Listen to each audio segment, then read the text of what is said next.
ভাদ্র মাসের এই 3 দিনে তুষার গরমের পর আজ অনেক দিন বাদে বৃষ্টির আগমন দেখা গেল। কি ভালো লাগছে না বিকেলবেলাটা। এই হাত বাড়ালেই ঠিক ছোটোবেলার কথা মনে পড়ে যায়। এরকম বৃষ্টির দিনে বারান্দায় দাঁড়িয়ে দাঁড়িয়ে বৃষ্টির ছেটা খেতাম আর কি সুন্দর হাত পা বাড়িয়ে ভেজার চেষ্টা করতাম। ছোটোবেলার দিনগুলো কখনো ভোলা যায় না, তাই না? আজ এই বৃষ্টির দিনে এক ধরনের চা বানালাম। এই চা বানানোটা শিখেছি আমি অমৃতসরে গিয়ে। খুব সোজা, আপনারা তো ঘরে হামেশাই বানান হয়তো, আমি এই প্রথমবার ট্রাই করলাম।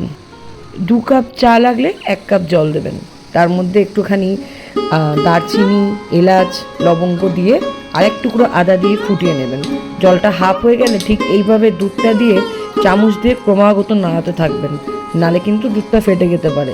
চিনি দিতেন পারেন, আমি কিন্তু চিনি খুব একটা খাই না, ওই জন্য অল্প চিনি দিয়েছি।